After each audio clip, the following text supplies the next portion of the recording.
Bonjour tout le monde, bienvenue sur la chaîne JS Tech. Aujourd'hui, c'est avec plaisir que je vous présente la toute nouvelle Creality Under 3 V3, imprimante qui m'a été envoyée gratuitement par Creality dans le but de vous la présenter. Alors, merci beaucoup Creality d'encourager ma chaîne, c'est vraiment très apprécié.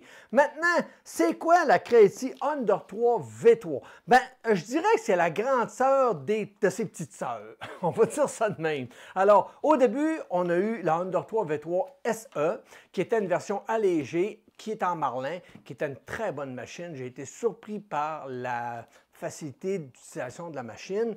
Ensuite, on a eu la KE, qui était la version Clipper, avec des modifications apportées à l'imprimante. Et maintenant, on a la grande sœur, la Under 3 V3, la version aboutie, terminée de la série Under 3 V3. Donc, qu'est-ce qu'on a comme caractéristique? C'est une imprimante 3D encore XZ. Donc, c'est un peu comme la KE, mais dans l'autre sens. Alors, la KE est une imprimante XY, encore XY, excusez, et celle-ci, c'est du corps XZ. Ensuite, on a une surface d'impression de 220 par 220 par 250 mm, ce qui est très bien. Une vitesse de 600 mm/s. On s'entend, ça peut atteindre ces vitesses-là. Une accélération de 20 000 mm/s, ce qui est très rapide. Un ATEM de 60 watts qui peut atteindre 300 degrés en 75 secondes. Une buse trimétal licorne avec un changement simplifié et rapide. Ça, on aime ça. Un extrudeur fiable de qualité supérieure, très bon refroidissement des pièces, conception élégante et raffinée. Les courroies de distribution XZ sont tendues automatiquement, ce qui permet d'avoir moins d'oscillation, semblerait. Construction en métal moulé en alliage d'aluminium aérospatial résistant. Là, on s'entend, là. On est dans l'aérospatial, on rit plus, là. Ensuite, on a un écran tactile HD de 4,3 pouces avec une plaque PEI texturée flexible, un système d'exploitation Creality Open Source basé sur Clipper avec un capteur ADXL inclus. Ça, on aime ça, l'ADXL inclus. Donc, maintenant, trêve de bavardage. On va déballer la boîte pour regarder qu'est-ce qu'on a à l'intérieur. On va maintenant déballer la boîte. Je suis vraiment curieux et j'ai hâte de la tester, je ne vous le cacherai pas. Et voilà, on n'a plus besoin de ça. Alors, je peux vous montrer, on a un petit styrofoam ici, et voilà. L'emballage ici, donc, petit livret d'instructions. On a la petite boîte qui comprend les petites pinces, la petite tige pour déboucher, dans le fond, les petits outils, tout ce qu'on a besoin pour travailler avec notre machine. On a le support de bobine qui est ici. Un petit bout de filament test. Ça, j'en ai une grosse boîte.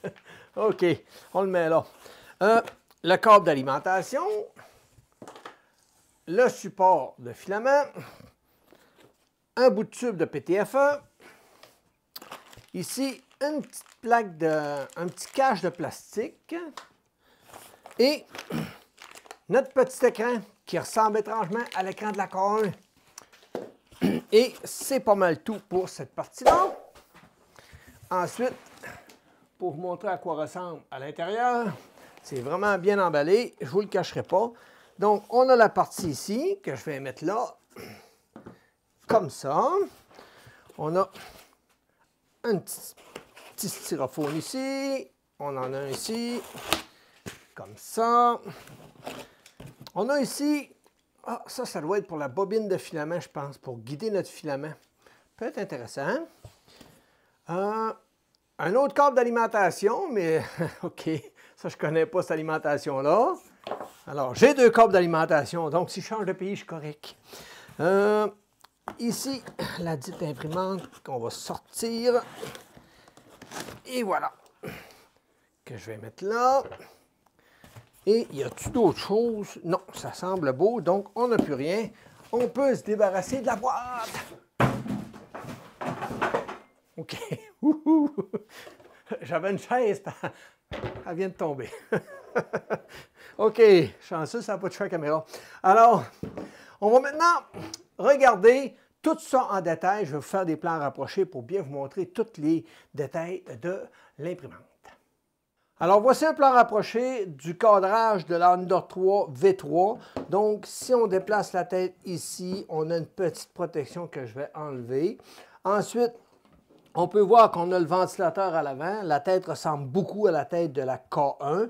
Par contre, si je tourne en arrière, voyez-vous, j'ai un autre ventilateur ici. Alors, ils ont vraiment amélioré le système de refroidissement. Donc, si on regarde, on a le refroidissement de chaque côté de la buse qui est ici. Alors, je ne sais pas trop, lui, je vais regarder ça tantôt si je suis capable de le démonter. On voit que la buse a été testée parce qu'elle est pleine de filaments noirs. Donc, c'est bien qu'il l'ait testée. Sinon, ben, si on regarde, c'est une structure métallique unie. Alors, c'est tout d'un bloc. On a ici un interrupteur de fin de course qui est ici en haut. Ensuite, nos deux petits moteurs qui sont ici. Et on a, je vais essayer de bien vous le montrer, le système de corps XY qui fait que la tête peut se déplacer comme ça et en montant. On a deux petits ressorts ici qui permettent, qui doivent être comme une sécurité d'après moi pour venir absorber lorsque la tête descend. Ensuite, si on regarde bien, je vais essayer de vous le montrer, ici, de chaque côté, on a un petit ressort qui vient faire comme levier. C'est ça ici, on a un de chaque côté, puis c'est ce qui vient tendre nos courroies automatiquement. Donc, on a un petit ressort là et un petit ressort là qui fait comme un effet de levier. C'est ce qui fait que nos courroies sont toujours tendues à la bonne tension. Maintenant, on a ici le détecteur de filament qui est de ce côté-là. Alors, notre filament rentre par en dessous, puis on va avoir le tube qui va venir ici. Le corps va venir s'attacher ici. Donc, ça, c'est pour la partie du haut. Maintenant, la partie du bas. Alors, on a ici un câble qui est quand même tout bien attaché, bien enrobé. Alors ça, c'est bien. On aime ça de même. Les grands câbles qui déposent, en tout cas, quand c'est bien attaché de même, je ne suis pas fâché. Nos petits câbles pour les moteurs. Le plateau, comme on peut voir, le plateau, il y a vraiment un gros connecteur ici qui est solide. On voit que c'est rigide. Le câble, il est gros, mais en même temps, il est flexible. Le plateau se déplace vraiment très bien, puis on n'a aucun jeu. J'ai beau vérifier, je ne ressens aucun jeu. Plateau en PAI flexible, donc deux petites vis ici qui nous permettent de bien le centrer. On aime ça. Ici, de l'autre côté, on a l'interrupteur pour le 110-220. C'est pour ça qu'on a un petit papier ici qui nous dit, avant de mettre tes vis, assure-toi que tu as bien sélectionné le 110 ou le 220, dépendamment de votre pays. Alors, je vais pouvoir enlever mon papier puis vérifier si mon voltage est à la bonne position. Et en avant ici, on a le petit câble d'écran qui va nous permettre d'installer la petite écran qu'on a ici, qui est un écran qui ressemble beaucoup à l'écran de la K1. Et si c'est comme la K1, je peux vous dire que l'écran est très qualitatif, donc on aime ça! Alors, maintenant, je vais procéder à l'assemblage. Bien entendu, tout le corps d'imprimante est en aluminium moulé aussi. Donc, ce n'est pas en plastique. Alors, c'est vraiment qualitatif comme produit. Je suis vraiment surpris. Je vais regarder en dessous pour voir si on ne pourrait pas la démonter puis regarder qu'est-ce qu'on a comme carte mère. On va maintenant regarder à l'intérieur de notre imprimante. Donc, si je lève mon capot, j'ai le ventilateur qui est ici, qui arrive vraiment sur le dessus de notre carte, juste où les radiateurs qui sont ici. Alors, c'est vraiment bien placé comme ventilateur. Il est branché sur un connecteur ici, donc on peut mettre ça de côté. Il y a les petits patins ici qui sont comme collés dessus, alors ça ne peut pas bouger de là. Maintenant, la carte mère ressemble étrangement à la carte mère de la K1.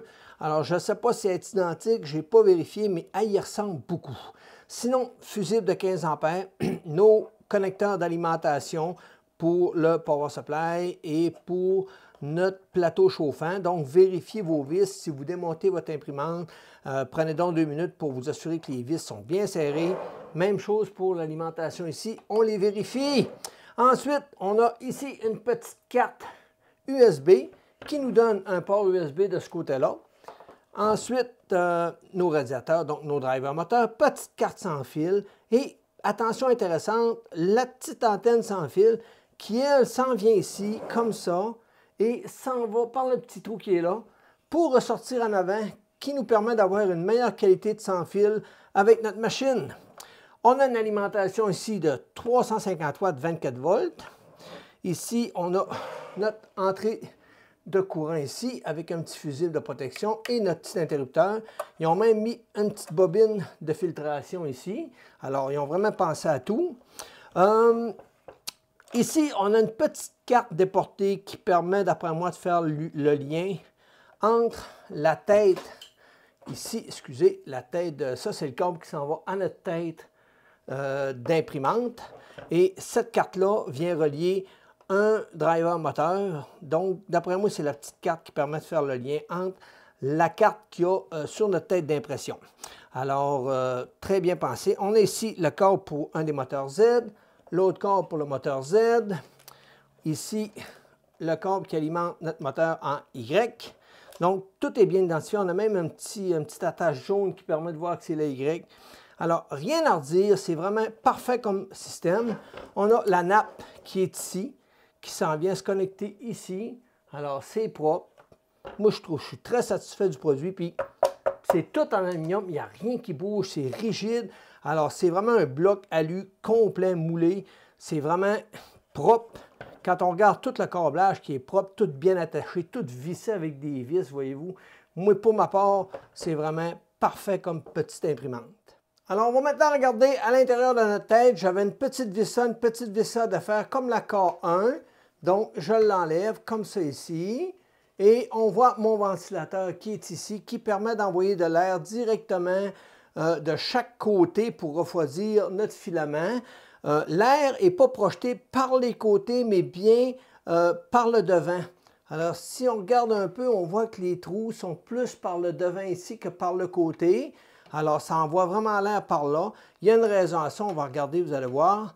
On a ici notre petite carte CAN bus qui permet de relier tous nos connecteurs, que ce soit le ventilateur, la hotène, la sonde de température. Donc, tout est là. Notre petit ventilateur qui est ici, de côté, qui vient refroidir notre bloc de chauffe, bien, est relié sur la même carte en question.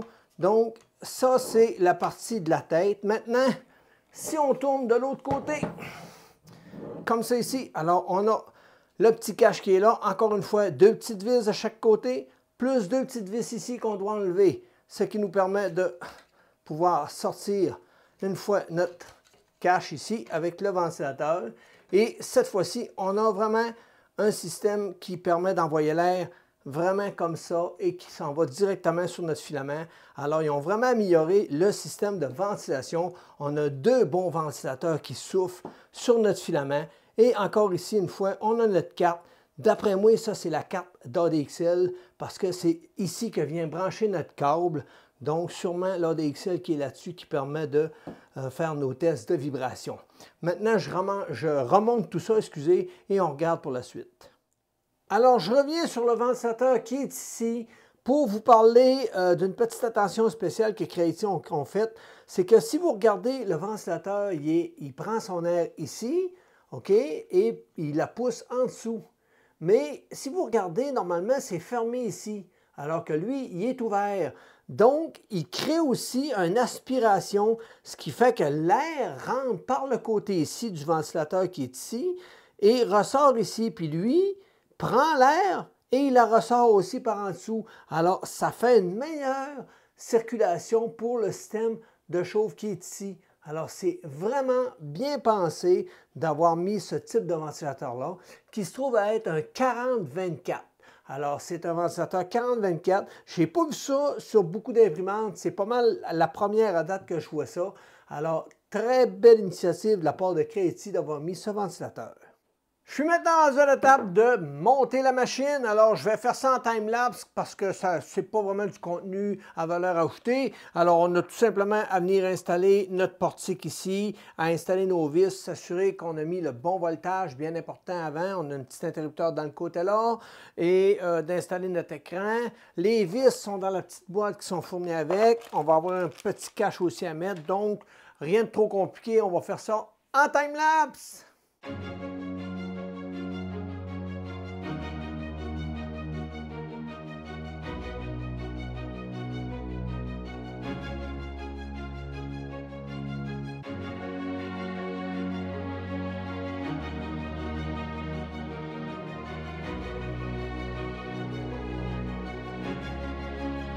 Et voilà, c'est déjà monté. Ça m'a pris environ 10 minutes. Puis ça, c'est parce que j'ai pris mon temps, parce que j'ai eu beaucoup de plaisir à la monter. Ça se monte tout seul. C'est vraiment facile. C'est vraiment pour les débutants. C'est un charme à monter. On a 2 vis à placer en avant et 2 vis à placer en dessous. Bien entendu, on fait juste les appuyer un petit peu. On ne les serre pas toutes. Et après ça, quand on est bien placé, on vient serrer celle d'en dessous en premier et celle du dessus ici dans les côtés en dernier. Ensuite, une chose que j'ai faite, j'aurais pas dû parce que j'ai juste pas pris le temps de regarder. Ne faites pas ça à la maison, je suis un professionnel. Alors, le support de filament, ben, j'ai enlevé mes vis. Je pensais qu'il fallait que je les visse, mais non. Ils sont là, puis il faut les laisser là. Alors, ça vient tout simplement rentrer et ça s'emboîte en appuyant dessus, puis c'est très solide, rien à redire. Et prenez garde au petit fil. Il y a un petit fil ici en dessous qui est attaché après le moteur avec un petit ruban. Enlevez-le avant de venir positionner votre moteur parce que vous risquez de le coincer en dessous. Ça m'est arrivé. Donc, il faut l'enlever, c'est bien important. Et voilà. Alors, sinon, qu'est-ce qu'il y a d'autre? La première impression que j'ai, c'est rigide. Le cadre ici est vraiment rigide avec la base. Là, je le bouge un petit peu parce que c'est les patins de caoutchouc en dessous qui font le travail, mais sinon, je sens que c'est rigide, c'est vraiment bien conçu. Le petit interrupteur, ben, c'est quand la tête monte et qu'elle se déplace dans le côté, c'est la tête qui vient taper sur l'interrupteur en haut. Alors, c'est à ça qu'il sert.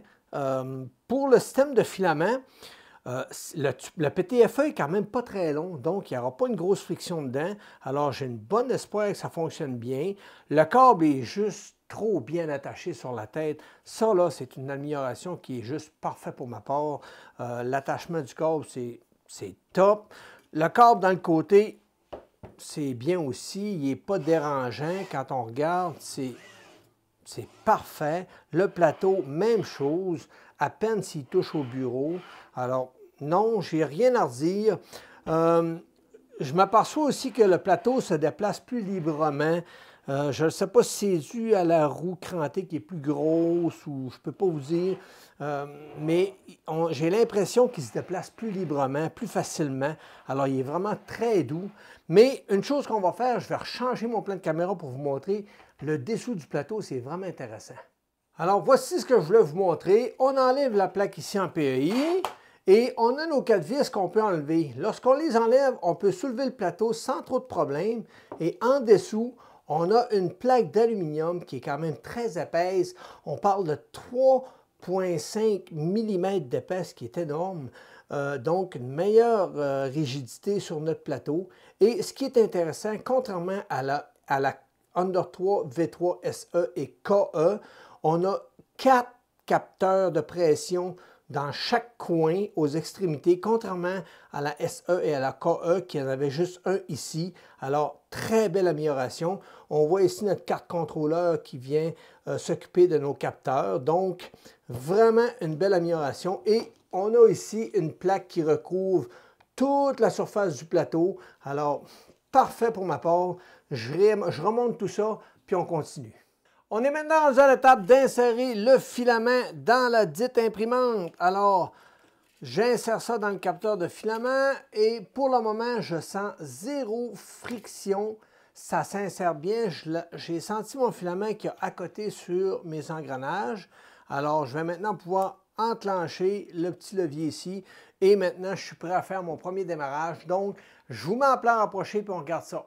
On est maintenant rendu au premier démarrage, alors je vais allumer l'imprimante et on va voir qu'est-ce qui se passe. Alors, on voit le logo Creality qui apparaît. Je vais enlever mon petit plastique ici. Et voilà.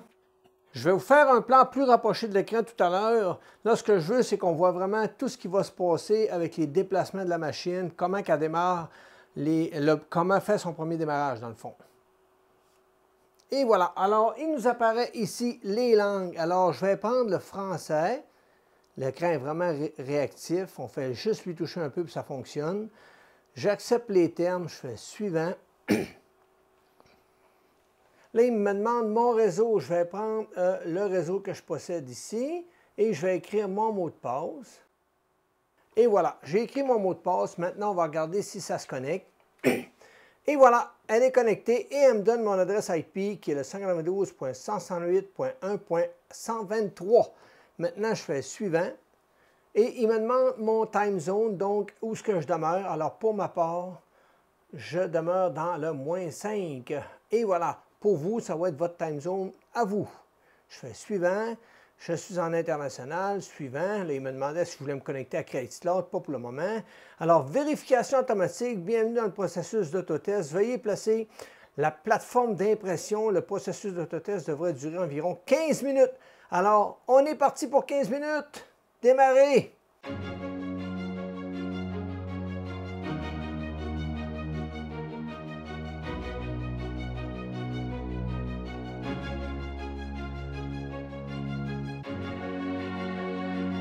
Et voilà, c'est maintenant terminé. Alors, je vais appuyer sur oui ici et je suis prêt à continuer. Première affaire qui me propose une mise à jour trouvée. Donc, je vais télécharger la mise à jour et je vais refaire tout le processus pour remettre mon imprimante à nouveau avec la mise à jour. Alors, je vais démarrer ça. Je ne le filmerai pas, ça ne donne absolument rien. Mais c'est ça. Je termine la mise à jour puis je vous reviens. Alors, nous voici devant l'écran. J'ai terminé la mise à jour. Tous les tests ont été refaits. Donc, si on regarde l'interface, c'est exactement comme la K1. Alors, on a la page principale où on peut ajuster une chauffe de buse ou de plateau, démarrer, arrêter le ventilateur. Ici, on a nos réglages. Donc, on a les mouvements. On peut faire des déplacements. Ici, on peut ajuster notre chauffe pour la buse, le plateau, et on peut aussi ici réduire nos vitesses pour qu'elles soient moins bruyantes ou avoir une qualité d'impression meilleure, tout dépendamment de la vitesse dont on veut aller. Par défaut, est en standard à 100%. Ensuite, ici, on a l'extraction du filament et la rétraction. Et on a ici le refroidissement. Ce qui est intéressant, on peut voir ici qu'on a le refroidissement auxiliaire qui est le ventilateur en arrière. Alors, on a un -5, 0, +5. Même chose pour le refroidissement du modèle. Maintenant, si je m'en vais dans le dossier, on a toutes les impressions que Creality nous propose. Ensuite, j'ai vérifié avec la petite clé USB qui vient avec, c'est la même chose, on a les mêmes impressions, mais on va quand même regarder à l'ordinateur qu'est-ce qu'on a dans la clé. Alors, lecteur USB, il n'y a rien, puis l'historique, il n'y a rien. Ensuite, si je m'en vais dans la petite engrenage, donc on peut monter et descendre notre luminosité comme la K1. Ici, je vais mettre aucun parce que je veux que mon affichage reste sélectionné. Maintenant, ici, on a la vérification automatique, ce que je viens de faire à l'instant. Information du contrôle, c'est ici qu'on va pouvoir router notre machine. Alors, si je coche l'option ici que je fais oui, après 30 secondes, je vais pouvoir router mon imprimante. Pour le moment, je ne le ferai pas. On a un rappel des mises à jour. Si vous ne voulez plus faire vos mises à jour, vous faites juste le décocher et ça va vous permettre de ne plus faire vos mises à jour. Comme ça, vous ne changerez pas vos paramètres de votre machine quand elle va être bien ajustée. Parce que lorsqu'on fait la mise à jour, vous pouvez perdre vos paramètres. Ensuite, le fuseau horaire qu'on a vu tantôt, relier Creality au cloud, exporter le journal, vérification de la version, je suis à 1.2.1.3. Je peux réinitialiser mes valeurs par défaut. On a le mode expert ici qui nous permet de corriger notre décalage en Z si on est trop près ou trop loin du plateau. Mais bien entendu, c'est en cours d'impression. Si j'appuie dessus, il me dit que cette opération ne peut être effectuée que lorsqu'on imprime. Même chose pour le trafic et l'étalonnage PD. Lui, on peut le faire avant, bien entendu. Donc, c'est l'étalonnage PD pour la buse. Ensuite, ici, on a le manuel en ligne, l'historique des erreurs, téléversement de journal. Donc, c'est pas mal ça. Et dans l'engrenage, j'ai oublié l'onglet Réseau. Donc, c'est ici qu'on peut brancher notre imprimante. Et on a l'onglet Caméra. Pour le moment, je n'ai pas la caméra qui vient avec, qu'on peut installer dans le fond comme la K1. Sinon, on aurait ici la liste des timelapses qu'on aurait fait, les paramètres de la caméra et la fonction IA. Si on aurait la caméra, on pourrait l'activer. Donc, toutes des fonctions que je ne peux utiliser pour le moment. Alors, c'est pas tellement grave, mais la caméra serait une belle ajout, je crois, pour ce produit. Petit survol rapide sur la clé USB fournie par le fabricant. Alors, on a ici les mêmes G-codes qui sont dans la clé USB qui sont les mêmes dans l'imprimante. Alors, vous en avez carrément une copie. Vous avez ici un petit fichier compressé. Lorsqu'on l'ouvre, on a un dossier. Lorsqu'on va dedans, on a 5 dossiers. Le premier contient les fichiers d'aide, donc dans toutes les langues. Et si je ne m'abuse, c'est celui ici qui a la langue française. Donc, ça vous explique comment la monter. C'est quand même très bien détaillé, comment l'utiliser, faire les premiers démarrages. Tout est clair. Ensuite, dans le deuxième dossier, on a le slicer et un fichier d'aide pour le slicer. Dans le troisième dossier, la vidéo pour vous aider à faire le montage. Dans le quatrième, c'est un fichier d'aide pour les différents filaments que vous allez pouvoir utiliser avec la machine. Donc, l'hyper-PLA, vous avez tous les paramètres pour ajuster votre slicer. Donc, ça peut être intéressant. Sinon, dans le dossier 5, vous avez les STL qui se trouvent être les pièces qu'on a dans l'imprimante. Vous allez pouvoir les slicer vous-même avec votre propre slicer si vous le voulez. Et le dernier fichier, non le moins, le petit fichier qui est là quand on l'ouvre, ben, c'est écrit en une langue que je ne connais point. Donc, je vais vous laisser vous amuser là-dessus. Avant de commencer mes tests d'impression, je vais utiliser la version de 4.39 bêta de Creality. Donc, je vais la télécharger ici et je vais télécharger la version 64 bits bêta. Donc, on va l'installer et on va regarder pour installer l'imprimante dans CreateSprint et aussi voir comment transférer nos impressions dans l'imprimante.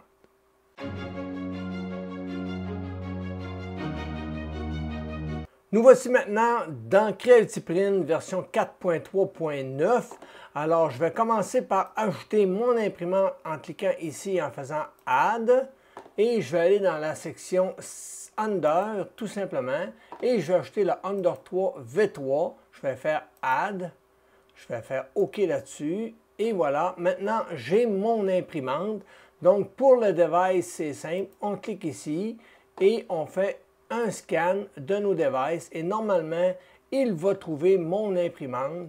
Et à partir de là, je vais la cocher. Je vais faire Add.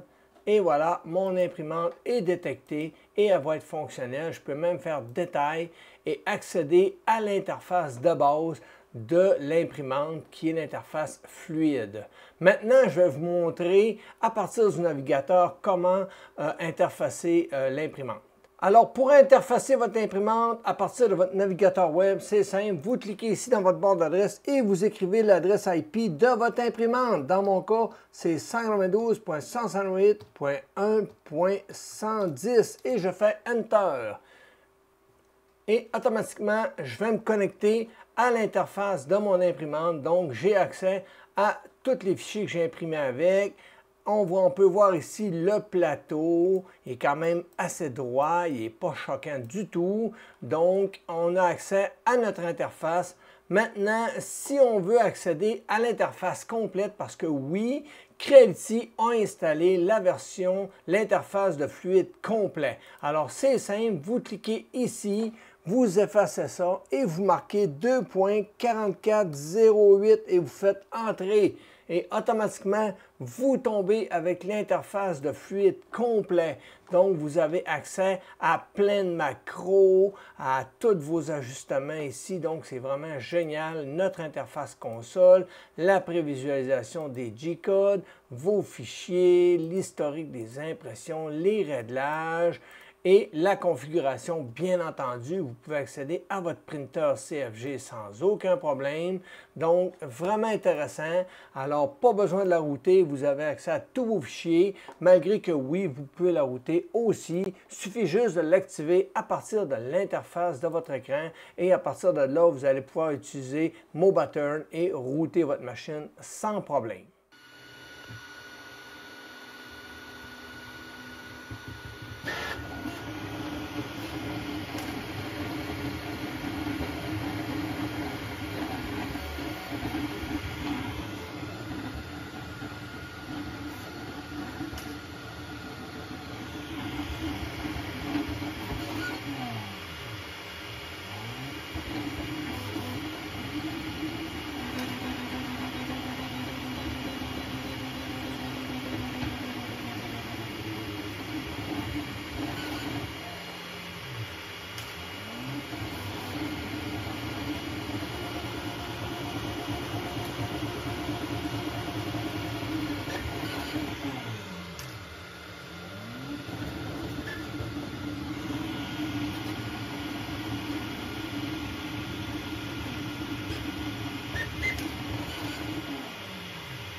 On est maintenant rendu à la conclusion de la vidéo. J'ai utilisé la Under 3 V3 que j'ai reçu gratuitement de Creality. Donc, merci beaucoup à Creality de m'encourager. C'est vraiment très apprécié. Et donc, je l'ai déballé. Je l'ai assemblé, c'est un assemblage qui est très rapide. La prise en main est facile et simpliste. Un débutant est capable d'utiliser cette machine-là facilement. Autant que quelqu'un qui est professionnel peut s'en servir facilement aussi et peut même s'amuser à la modifier parce qu'elle est vraiment accessible. Le firmware étant routable, on peut s'amuser à faire plein de modifications. Donc, si vous prévoyez modifier des choses, des pièces sur votre extrudeur ou autre, vous allez pouvoir le faire sans aucun problème. Le concept de l'axe Core XZ fonctionne vraiment bien. Les couches sont uniformes. L'axe Y est moins bruyant que mon axe en X. C'est pas anormal. Ils ont vraiment fait un bon travail sur l'axe Y. Ça coulisse bien, c'est doux, il n'y a aucun jeu. Fait que pour ce qui est de l'axe Y, aucun problème. L'axe X, quant à lui, est fonctionnel aussi, mais un petit peu plus bruyant. On parle d'à peu près 60 dB quand on imprime avec à plein régime. Sinon, pour le reste, tout s'est bien passé. Le plateau a une très bonne accroche. C'est du PEI texturé. Par contre, pour le TPU, j'ai mis une colle pour être sûr de pouvoir bien le décoller parce que ça a tendance à bien s'agripper du TPU. Avec un petit peu de colle, ça s'enlève vraiment bien. Sinon, j'ai utilisé du PLA, PLA+, Hyper PLA. J'ai utilisé du PETG et du TPU. Donc, je vais maintenant... y avait-tu d'autres choses? Non, je pense que j'ai pas mal fait le tour. J'ai imprimé une pièce qui était très haute. C'est un ami qui m'a demandé de faire ça. Il me disait « Hey, j'aimerais ça que tu me fasses une pièce qui est quand même assez grosse, assez haute, pour voir si la vibration va se propager d'en haut en bas. Ou en bas en haut, bien entendu. Alors, je l'ai faite pour voir ce que ça donnait, puis je vous dirais que la différence est très, très, très minime. On voit que la structure est rigide. On parle quand même d'un bloc, d'une base, tout en aluminium moulé. Même chose pour le support ici, c'est tout en aluminium moulé, donc c'est rigide. À date, je suis vraiment satisfait du produit. Maintenant, ce que je vais faire, je vais vous montrer les impressions que j'ai faites qui étaient fournies dans la machine. Alors, oups, lui il est en vie, c'est clairement en vie, lui, OK. Alors, je vais vous montrer les petits benchies. Bien entendu, j'ai slicé avec le Creality Print version 4.3.9 pour voir quelle correction, quelle amélioration que j'allais avoir. Au début, j'avais un petit peu de problème avec mon profil. À la fin, je commençais à le maîtriser un peu. Sinon, je vais vous montrer qu'est-ce que ça a donné. Je vais vous montrer le premier print que j'ai fait. C'est... il est encore en train de se sauver, lui. C'est de l'Hyper PLA. Ça m'a pris 1h29 minutes pour faire le dit test. Je vais peut-être aussi prendre ces petites pièces-là pour vous les montrer. Ça s'est détaché quand je l'ai enlevé du plateau. Donc, je vous montre ça. Alors, voici ce que ça a donné. C'est le test print qui était fourni dans l'imprimante. Donc, je ne l'ai pas slicé du tout. Il arrivait avec l'imprimante. On peut voir ici les overhangs qui sont quand même bien. Il n'y a rien de choquant. On voit ici le pontage qui est quand même propre. On voit nos trous ici. Ça, c'est des petites pièces qui étaient dans les trous, qui ont tout de suite, se sont toutes détachées sans problème. Ici, il y en a deux de cassés. Je le sais, je l'ai échappé, mais molle. Sinon, la qualité est bonne. Donc, Hyper PLA imprimé en 1h29 minutes. On peut mettre ça de côté. Et ensuite, j'ai fait un petit grattoir qui était aussi dans l'imprimante en Hyper PLA, 28 minutes, 59 secondes. Je vous montre ça. Alors, le petit grattoir en question, il a vraiment bien sorti. Je ne suis pas fâché du tout de la qualité. Alors, j'essaie de vous le montrer dans tous les angles possibles. Alors, on voit que la machine, elle fonctionne bien. Et voilà, on va le mettre de côté. J'ai fait un support de téléphone. Il est vraiment intéressant comme support. Je vais même vous le montrer comment ça marche. Alors, on a ici le support en question, qui est comme ça, qui a pris environ 52 minutes en hyper PLA toujours. Alors, ce qu'on fait, bien, on fait juste soulever ça ici. On vient le mettre comme ça et ça nous fait notre support de cellulaire. Donc, vraiment bien conçu. Par contre, ils n'ont pas prévu en dessous pour brancher le câble. Si vous avez un câble pour le recharger, alors ça n'a pas été prévu. Mais sinon, très beau petit support qui ne prend pas de place. Alors, ça c'est réglé pour le support. Maintenant, j'ai fait le petit cube qui venait aussi dans la machine. Alors, c'est toujours de l'hyper PLA, 16 minutes pour le cube. Je vous le montre. Et voilà, je vais essayer de vous faire les plans le mieux rapprochés possible. Donc, on peut voir quand même que ça a bien sorti. J'essaie de vous le montrer le plus proche possible. Le dessus, comme le dessous, donc hyper PLA. Alors, c'est propre, rien à redire. Le cube a vraiment bien sorti. Et les petits benchy. Alors, le premier benchy que j'ai imprimé, qui était dans l'imprimante, fourni par la compagnie, 13 minutes 30. Assez impressionnant. Ça va vite. Je vous montre ce que ça a donné. Et voilà. Donc, on voit ici qu'il y a un petit manque. Il n'est pas énorme, mais on voit qu'il y a un petit quelque chose juste ici, là. Ventilation qui manquerait un petit peu d'après moi. Sinon, on peut voir que c'est de l'hyper PLA imprimé à 13 minutes 30 secondes. Je vous montre la cabine. Alors, quand même propre. Et voilà. Donc, c'est ça que ça donne pour le petit benchy en 13 minutes. Maintenant, j'ai dit, on va le slicer, puis je vais le mettre un petit peu moins agressif. On voit que les paramètres de mon slicer n'étaient pas parfaits. Alors, celui-ci en 24 minutes. Et voilà. On voit que c'est mieux, mais ce n'est pas encore parfait. Et voilà. Donc, 24 minutes pour celui-ci. Et j'en ai fait un autre en 44 minutes 22 secondes. Voici ce que ça a donné. On voit une nette amélioration. Mais tout est dans le profil, je vous dirais. Le problème ne vient vraiment pas de l'imprimante, mais du profil. Alors, c'est vraiment une école de configurer son profil pour avoir des belles impressions. Puis ça, c'est peu importe le modèle de votre imprimante, vous allez devoir galérer un petit peu pour ajuster votre profil par rapport à votre imprimante. J'en ai fait un dernier, 45 minutes. Il a vraiment bien sorti, je vous le montre. Et voilà, 45 minutes. On voit les améliorations. C'est très propre, je ne suis pas fâché du tout du résultat. Bien entendu, c'est 45 minutes, ce n'est pas un record, on va se le dire. Mais, comme je vous dis, tout est une question de profil. Alors, je me suis amusé à faire un petit mode vase, donc un genre de pot à fleurs que j'ai imprimé en mode vase. On parle de 43 minutes. Je vous montre ça. Et voilà. On voit qu'il y a une vibration. Mais cette vibration-là, il y a beaucoup de monde qui se demande c'est quoi. Bien, on appelle ça du ringing. C'est dû au step moteur. C'est même pas... Il y a beaucoup de monde qui pense que ça vient de notre ADXL qui est mal calibré ou des courroies mal ajustées. Mais non, ça vient beaucoup des moteurs. OK?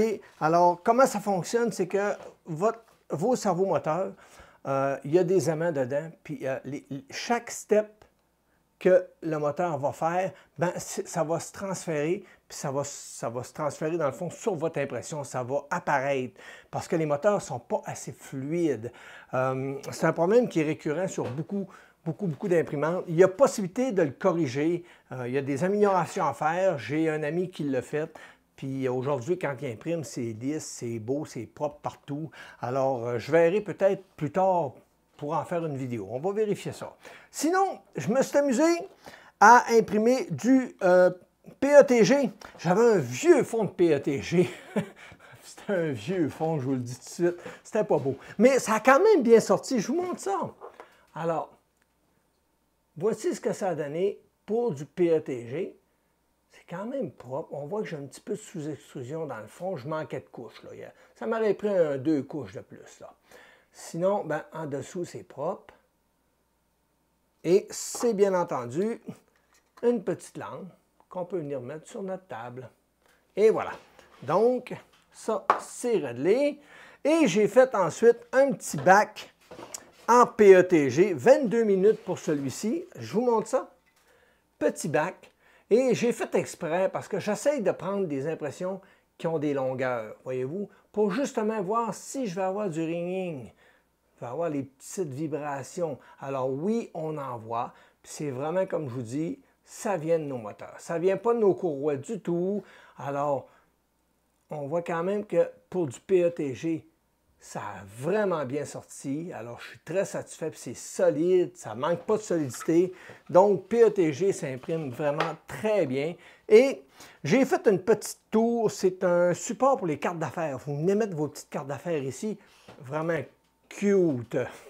Alors, je vous montre ce que ça donne. Et voilà, petit support de carte d'affaires. Donc, on vient insérer nos petites cartes ici, puis ça fait un beau petit présentoir. Très beau, très satisfaisant comme impression. Je vais essayer de vous le mettre plus proche encore pour bien voir là, avec les reflets de lumière. Donc, bien réussi, je ne suis pas fâché du tout, du tout. Maintenant, la fameuse pièce que mon ami m'a demandé d'imprimer pour voir, vu qu'elle était grosse et qu'elle était haute, l'inertie de tout ça. Il voulait vraiment voir si on allait avoir la vibration de haut, puis surtout en haut, si ça allait être encore pire. Donc, je vous montre qu'est-ce que ça donne. Alors, voici la pièce en question. On parle de 3 heures 58 minutes en PLA. Donc, c'est du PLA de Arion que j'avais reçu. Alors, je vous montre qu'est-ce que ça donne. C'est pas parfait, mais encore là, c'était au début de tout. Mon slicer n'était pas top pour mes paramètres, mais ça a quand même donné quelque chose. Puis si on regarde là, je ne sais pas si on voit bien les vibrations, mais jusqu'en haut, c'est pas mal égal. Donc, la machine est très rigide, puis la pièce est vraiment très, très, très solide. Ça ne manque pas de solidité du tout. Alors ça, c'est une pièce mécanique qui va vraiment bien fonctionner dans le temps. Alors, c'est ça que ça donne. Donc, très satisfaisant. Ça, c'est un genre de carteur. Carteur, c'est en anglais, ça. Un couvercle protecteur qui vient protéger une lame de scie ou une scie. Alors, maintenant, je me suis amusé à faire encore toujours avec mon Hyper PLA. Mais je ne dis pas Hyper PLA, ça c'est du PLA, c'est pas de l'Hyper PLA. J'avais marqué Hyper PLA, je me suis trompé. 2h58 minutes, voici ce que ça a donné. C'est un petit bac. Je voulais vérifier si les rétractions fonctionnaient bien. Et on peut voir que ça fonctionne vraiment bien. Les rétractions sont parfaites. C'est beau, c'est propre. En dessous. Alors, vraiment satisfait de mes rétractions. On voit que les soudeurs fonctionnent vraiment bien. Ensuite, j'ai fait le fameux petit toaster, le petit grille-pain test de Prusa. Il n'a pas bien sorti. Je vous dirais que la petite manette pour lever les petits toasts, ça n'a pas fonctionné du tout. Je vous montre qu'est-ce que ça donne. Et voilà. Alors, c'est en PLA, si je ne m'abuse. PETG, lui. PETG. Donc, voici ce que ça a donné. On peut voir quand même que la qualité est bonne. J'ai ici les petites choses qui fonctionnent ici, mais ces deux-là ne fonctionnent pas. Okay? Et bien entendu, ne marche pas. C'est tout cassé en dedans. Ça n'a vraiment pas bien fonctionné. Sinon, ben, les engrenages ici fonctionnent très bien. Et voilà. Alors, je l'ai refait. J'ai modifié un peu les profils de mon slicer et je l'ai refait toujours en PETG. Et voici ce que ça a donné. Il fonctionne très bien, lui. Alors, fonctionne très bien. Ensuite, ici, on peut voir, puis regardez bien, là. Ça, il en tombe tout seul, là, puis partout, là. Je vais vous le montrer, là. Regardez. Tiens, ils fonctionnent tous très bien. De l'autre côté, c'est propre, puis bien entendu, c'est fonctionnel. Alors, juste en ajustant un petit peu le profil de mon slicer, j'ai réussi à avoir une belle impression en PETG. Maintenant, je me suis amusé à faire du PLA Silk. Ça a bien sorti, mais le PLA Silk que j'ai utilisé, ça ne fait pas bien ressortir les impressions pour ce que j'ai fait là. On dirait que la figurine a des saccades dedans, que les couches ne sont pas uniformes, mais du tout. Lorsque je passe mon doigt, c'est uniforme. C'est vraiment les changements de couleur qui produisent cet effet-là. Je vous montre ça, imprimé en 4h15 PLA Silk. Donc, PLA de Arion. Voyez-vous, il change de couleur, il est bleu, il tombe violet. Puis les changements de couleur ici, on dirait qu'il y a des décalages de couches ou des couches qui ne sont pas uniformes, mais non du tout, c'est lisse, lisse, lisse. C'est propre, ça a bien sorti. Je vais essayer de vous le montrer de plus près, regardez. Alors, c'est solide, c'est vraiment parfait. Donc, je ne suis vraiment pas fâché du résultat. Alors, PLA Silk. Bien entendu, c'était peut-être pas le filament idéal pour ce type d'impression. Maintenant, je me suis amusé à faire une petite impression comique, on va dire, on va appeler ça comique. Donc, ces deux pièces qu'on imprime, tout simplement, et ça vient s'emboîter pour faire un genre de sapin, je ne sais pas trop là. Et c'est vraiment fonctionnel. On voit la qualité qui est vraiment propre. Et voilà, même chose pour lui. Donc, ça fonctionne vraiment très bien. Et voilà. Alors, très satisfait de cette impression-là aussi en PLA. Et la dernière et non la moindre. Puis là, je vais en profiter pour apporter peut-être une petite correction. Comme vous avez pu remarquer, mon tube PTFE, il est bleu. C'est parce que je l'ai changé. Au début, j'avais le PTFE d'origine qui était un PTFE blanc qui normalement donne de très bons résultats. C'est normalement le PTFE blanc et pas un PTFE à problème. Par contre, lorsque j'ai voulu faire du TPU, ça ne fonctionnait pas. Je vais vous montrer qu'est-ce que ça faisait. Vous allez voir, c'est spécial. Alors, j'ai imprimé du TPU. Voyez-vous, ça a quand même sorti, mais je voyais que j'avais de la sous-extrusion. C'était pas beau. Les rebords n'étaient pas propres. Je vais essayer de vous les montrer plus près, là. Regardez, les rebords n'étaient pas propres. J'avais de la misère. Puis à cette hauteur-là, pratiquement toujours à la même hauteur, ça arrêtait, le filament arrêtait de sortir et ça continuait à imprimer dans le vide. Alors j'ai dit, bon, ben c'est quoi, j'ai-tu un bouchon? Puis là, quand je démontais tout ça, je regardais, j'avais aucun bouchon, mon filament il pouvait rentrer. Il avait juste arrêté de descendre, tout simplement. Donc j'ai dit, il se passe un problème. Fait qu'avec quelques amis sur le Discord, on a étudié ça un peu. On s'est rendu compte que c'était notre PTFE. Le PTFE, le TPU collait directement dans les parois internes du PTFE pour une raison que j'ignore. Alors, je l'ai complètement enlevé. J'ai mis un PTFE bleu, Capricorne, instantané. Ça a été juste parfait. Je vous montre ça. Bien entendu, mon profil n'était pas parfait, mais je vous montre qu'est-ce que ça donne.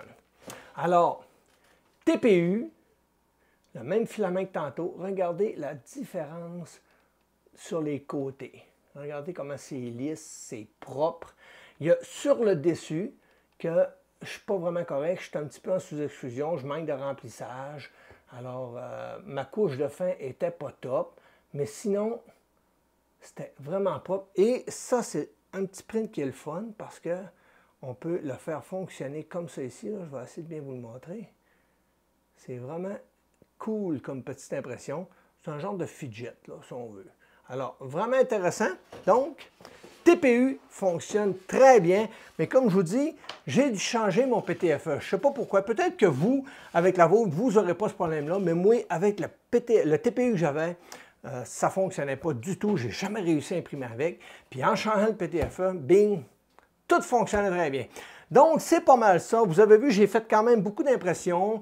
Il y avait cette pièce-là, qui est une pièce qui permet de venir écraser. On met ça à chaque côté de notre bobine, puis la petite partie sur le dessus ici vient comme appuyer sur notre bobine de filament lorsqu'elle est neuve.